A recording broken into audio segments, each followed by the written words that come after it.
Shalom, giving all honor, all praise, and all glory to Yahweh, Bashem, Yahushai, Bashem, Arachakwadash, double honors to the elder apostles and bishops of the great millstone that rule well. And as always, peace, blessings, and salutations to all the fellow laborers of the hopeful elect tabernacle of David scattered abroad across the four winds of the earth.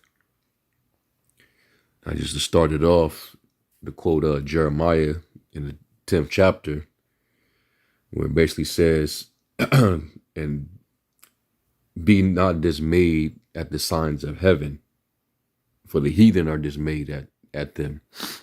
And we know that the word dismayed, it literally means to tremble, to be afraid. These devils they're dismayed at the chariots that they keep spotting. And you had a civilian pilot that captured an image of an 1,000-foot so-called UFO, which we know as a chariot. And they're having constant hearings on these incidences where they're having encounters with the chariots. And it keeps going under the radar. They're not trying that they're putting this on display to question, what is being done, about this, or, who's investigating. And the government is not being transparent about this phenomenon, and they're confused by it. So they're having a whole hearing about this whole situation, and they got these Navy pilots, they got these so-called UFO experts, to come out and actually speak and is raising questions.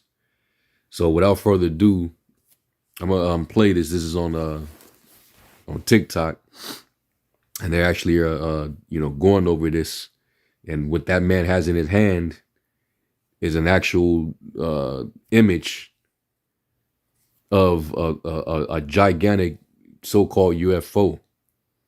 Some people might say, well, that could be AI generated. It could be, but it's not far-fetched to understand that these vehicles do exist, because the Bible has, shows the record. It is right in the scriptures. As a matter of fact, one of the experts that they're going to show, that's going to speak, he's been in various interviews, going into this particular topic, this subject. All right. And he even, on one of the platforms, he even mentioned that they're identified in the Bible, so even they know. So without further ado, let me play the video now. And by the way, that dude Ron Dalton, he doesn't believe in the so-called UFOs that we're going to be saved on the chariots. All right, that one body camp down in Texas, they don't believe in it either. There's certain Israelite groups that don't really believe in this, because really we know that it's a mystery. All right, as it is written, Amos 3:7, surely the Lord will do nothing but reveal his secrets unto his servants, the prophets. So only the prophets will really have the spirit to understand that mystery as to what they are and what their purpose is. Okay, but anyway, let's get into it. Civilian pilot now is because the same challenges that our pilots or military pilots are facing as to where to report it, who's going to analyze it, what do you do with the information, multiply that for the civilian aviation community. Do they report to the FAA? Do they report to NORAD? Maybe the Air Force? Maybe the civilian organization? Right? Who's responsible for getting this information out? Again, let me caveat, this has not been vetted. This was taken by a civilian pilot. But once again, you would think this information would be important for somebody to look at. Certainly someone in government, certainly some of our representatives that are sitting here, right? This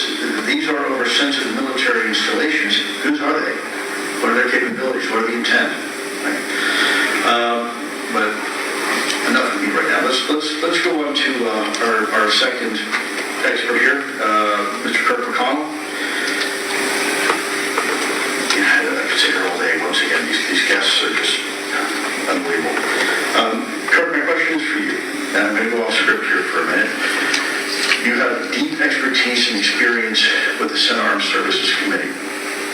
What is right now the greatest challenge you see for our Congress to tackle this topic on behalf of the American people? What is, if you had to narrow it down to one to three challenges, especially for our reps here that are sitting with us here today, so patiently, what would be... We're on your left. Not bad. I certainly don't want to speak for Congress. I do want to mention that I did serve 37 years as a staff member on Capitol Hill for Senate Armed Services Committee and both the House and Senate Intelligence Committees. I was not in the military. The key to this, in my opinion, is first-hand sources who can testify to direct involvement in this so-called legacy program of crash retrievals, reverse engineering. But they are very much intimidated and frightened about doing that. They're afraid of the consequences, including their own personal safety, is what they relate. Their personal safety. So these whistleblowers and, witnesses with these different evidences don't want to, for some reason, don't want to come forward. They fearing what can possibly happen if they try to come forward, which is very, suspicious. Why would you be afraid of, your own government when you, come forward with this kind of evidence, So something is going on, man. All right.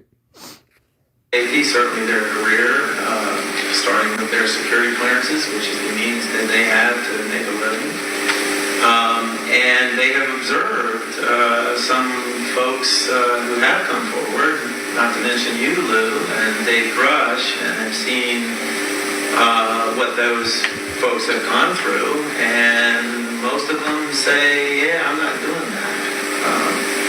So I think we're sort of in a tough situation. It's almost like catch-22. We need more primary sources, but it's hard to get people with that kind of information to come forward because of the fear of retaliation. We need a better whistleblower. Sir, that's something that I'm sure, as you know, has been discussed in both the Senate and the House. Why don't you draw me something up really tight? Yes, sir. What you taken from a civilian pilot. All right, so this is what they're discussing, man, and you could tell that something is up if certain people, with these evidences and they just don't feel comfortable coming forward because they seeing how other people that's came forward, how that's handled. They don't even want to come forward. So, maybe Esau, he's just he's really afraid. He's very dismayed. All right. And we know the Lord told us, all right, when these things happen, look up, for your redemption draweth nigh. So we're not gonna be dismayed, understanding what the will of the Father is. All right, now real quick, because I don't think y'all can really see that. It's a bit grainy because he's standing in a distance and the camera is zooming in, but could only go so far in. But I think there's another video. Let me see if I can find it real quick. All right, so here's a close up of it. Okay, and you see what's in the center. That look huge. You just look at that, the mass that it has, the width, the length. You look at the shadow, and it makes me think back to the vision of Ezra when he saw the Lord, coming back with the host of heaven. And he said it looked like he carved out a mountain and stood upon it. So the chariot that Ezra saw more than likely was larger than this one. And look how huge this is. Okay. This is an unveiled photo. All right, they captured of this chariot. I don't know what year this was or anything, but just look at that. Let me see. Let me hit the play button.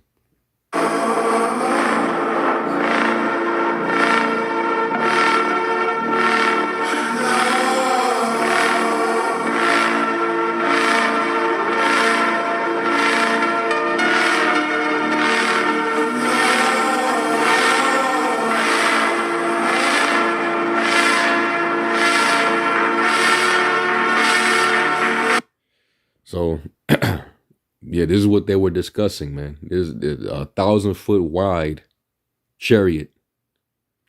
Okay, so they sitting on all type of files and information, with these type of photos. All right, the government, they've been sitting on this kind of information, and they still trying to figure it all out. And the elites, they know what they are. They because they watch us, and we've been breaking down for years, starting with the elder apostles on down.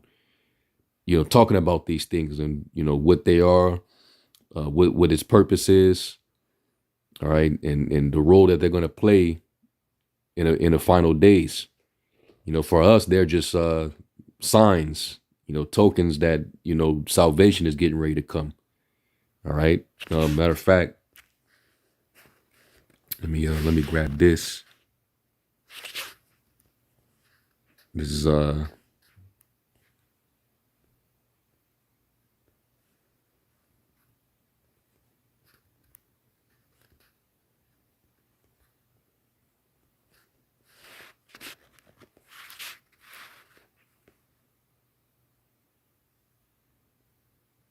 yeah. So this is what Elisha said concerning the ship that he saw when Elijah was taken up.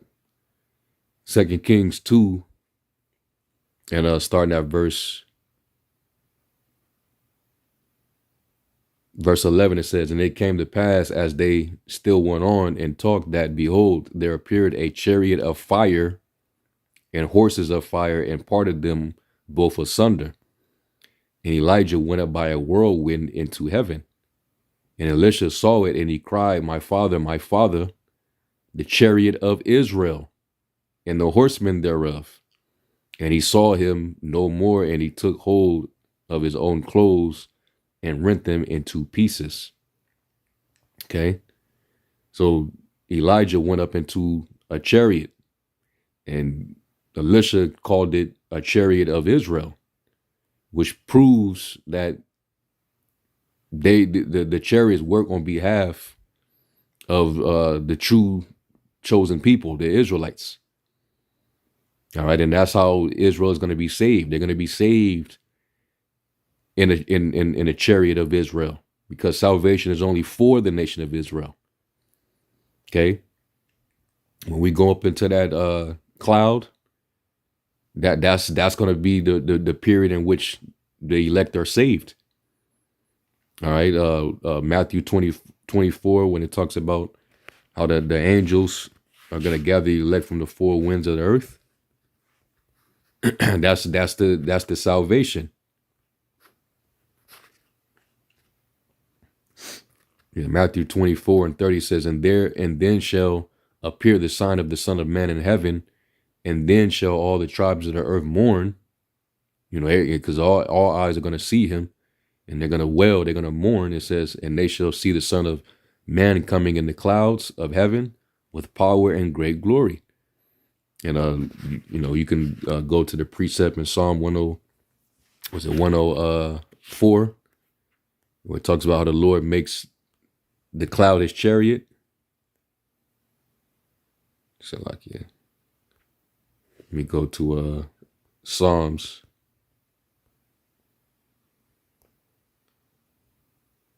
Psalms 104 and 1, it says, bless the Lord, O my soul, O Lord my God, which his true name is Yahweh. Thou art very great, thou art clothed with honor and majesty, who covers thyself with light as with a garment, who stretches out the heavens like a curtain, who lay up the beams of his chambers in the waters. All right.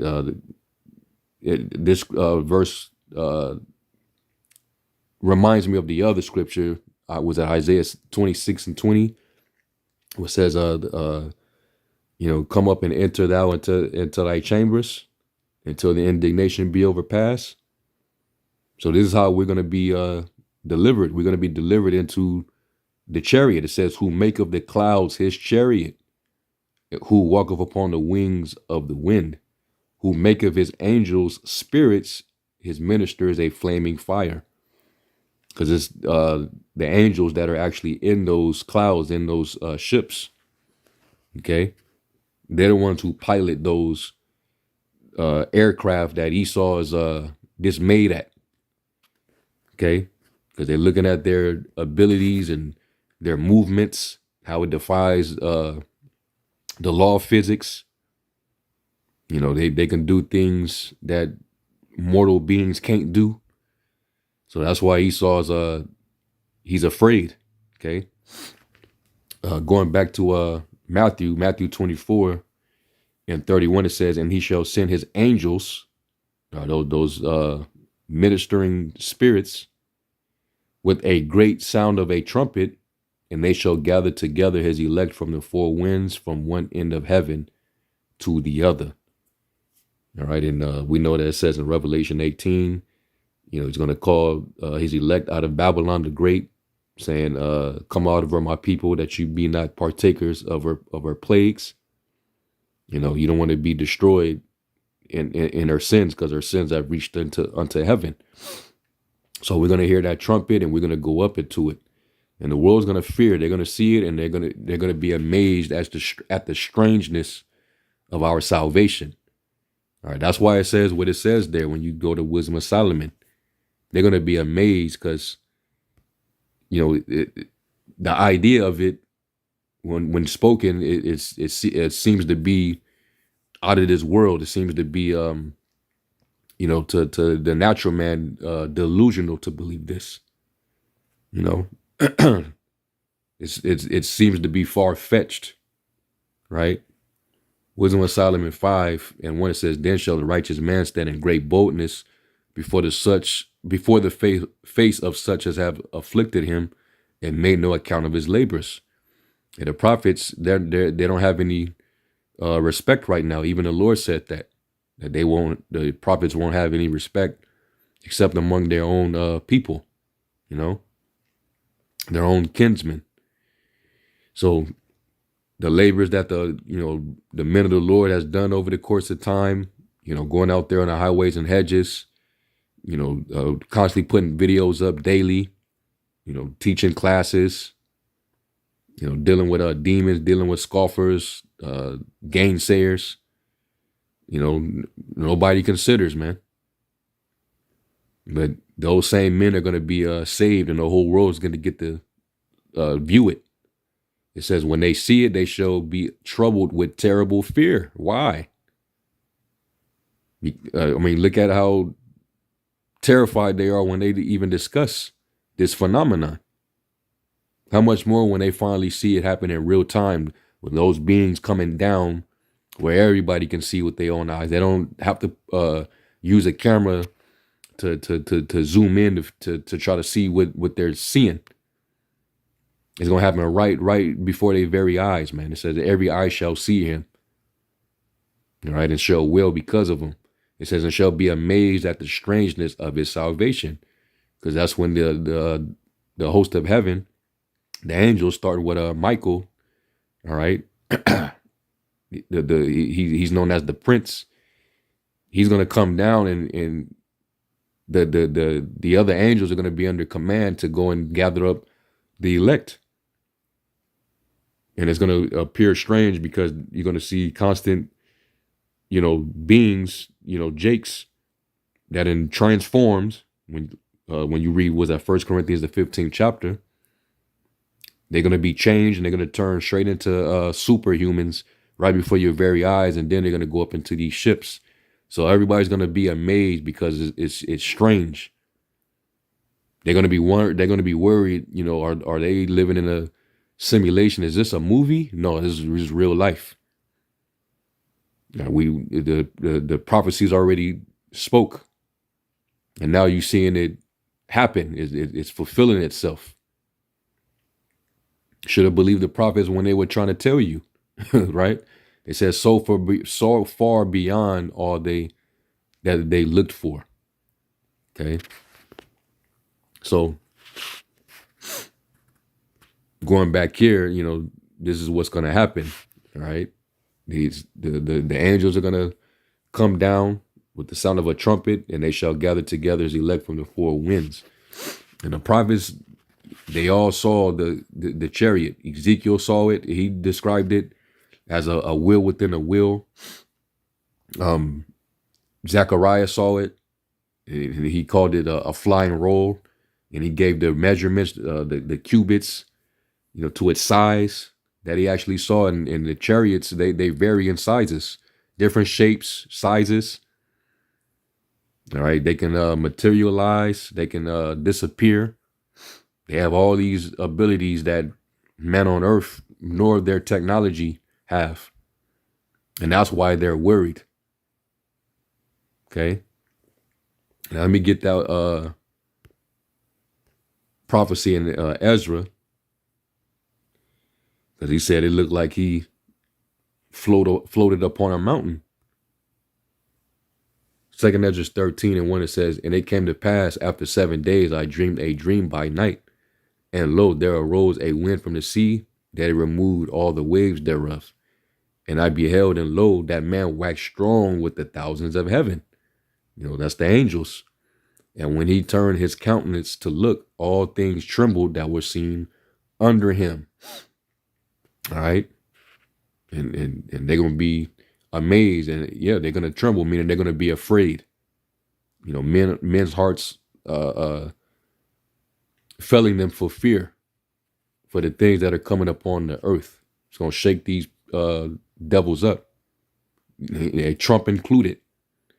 It says, and whensoever the voice went out of his mouth, all they burned that heard his voice.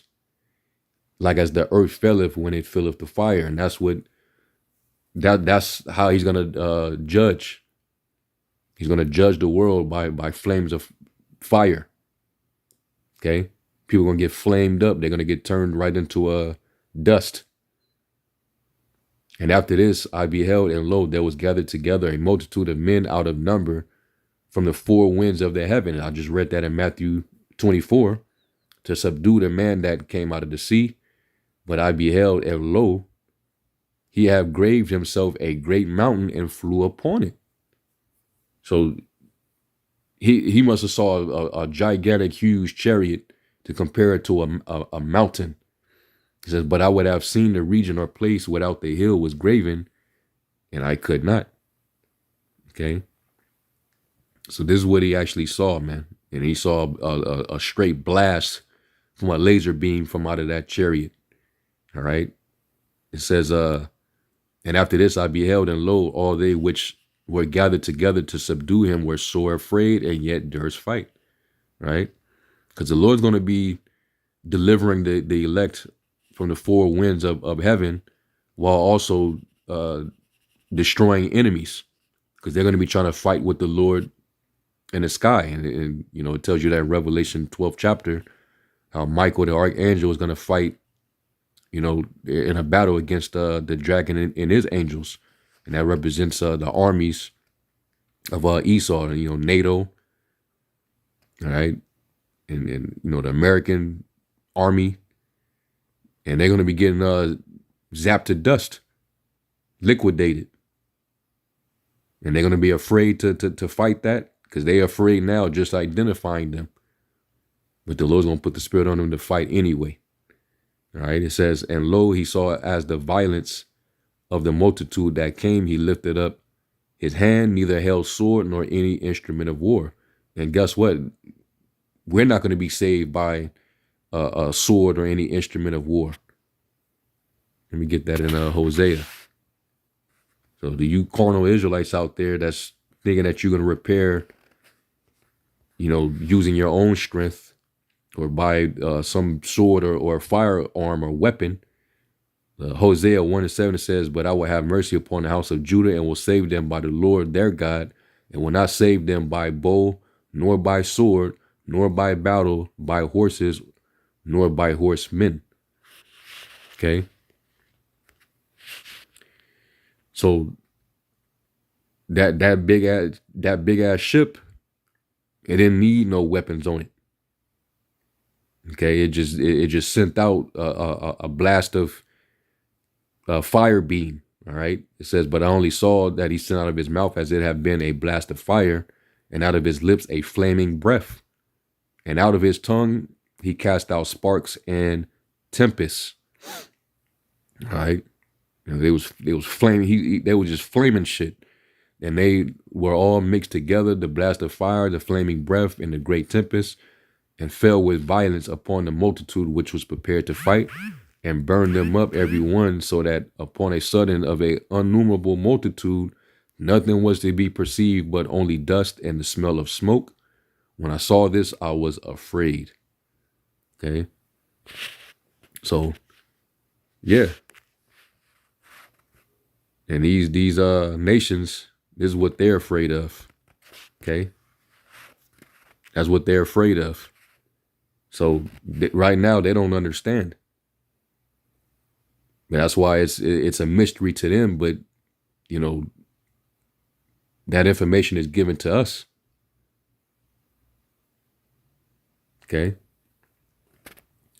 So we going there's gonna be more things that's gonna be you know, the Lord's gonna show. And all we can do is you know, get ourselves right and you know, stay in order and continue to watch as well as pray, man. Okay. You know, basically hold the line down. Okay, because hey, our salvation is nearer than when we believed. Okay. So anyway, you know, hopefully y'all edified. I'm gonna give all honor, praise, and glory to Yahweh Shem Shai. Into the next lesson, Shalom.